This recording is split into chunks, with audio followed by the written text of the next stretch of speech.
देखिए, अब आज हम जिनका जिक्र कर रहे हैं उनके बारे में बोलने का वैसे हमारी और मेरी तो कोई एटलीस्ट हैसियत है ही नहीं, क्योंकि कोई भी भारतीय ऐसा हो ही नहीं सकता जो टैगोर से परिचित ना हो।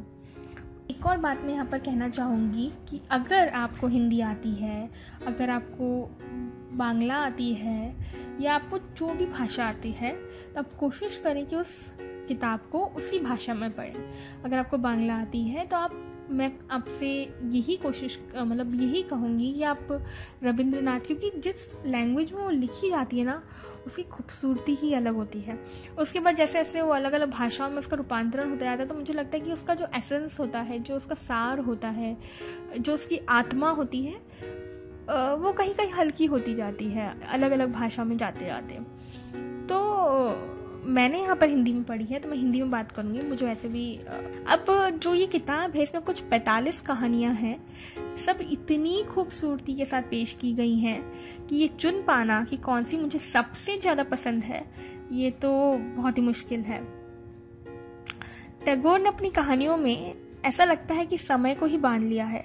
जब आप इस किताब को पढ़ते हो तो आपको लगता है कि आप उस समय में पहुंच गए हो, वो हर एक चीज़ को आप अपने साथ महसूस करने लगते हो।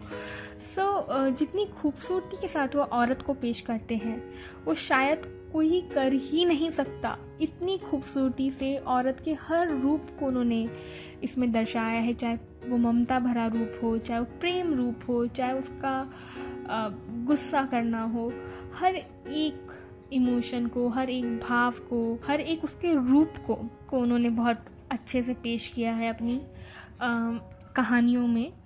हर कहानी बेहद खूबसूरत है, चाहे वो काबुली वाला हो जो हम बचपन में पढ़ते थे अपनी किताबों में, इतनी खूबसूरती से दिखाती है कि इंसानियत क्या होती है और बिना शर्तों के प्यार कैसे होता है और प्यार होता ही क्या है। आप जब इन टैगोर की कहानियाँ पढ़ते हैं तो आपको बहुत अलग अलग प्रकार के प्रेम के रूप देखने को मिलते हैं, क्योंकि प्रेम आजकल के ज़माने में सिर्फ एक ही तरह का समझा जाता है, जो कि ऐसा नहीं है। जब आप ये कहानियाँ पढ़ेंगे तो आपको पता चलेगा कि कितने सारे रूप होते हैं प्रेम के। या फिर चौखर बाली हो जो औरतों के रूप को दिखाती है, औरतों के अलग ही रूप को, औरतों के अलग अलग तरह के रूप दिखाती है। चौखर बाली पढ़ता आपको लगता है कि वो कितनी अपने समय से आगे की कहानी है, कितने अलग तरीके से उन्होंने पेश करी गई है।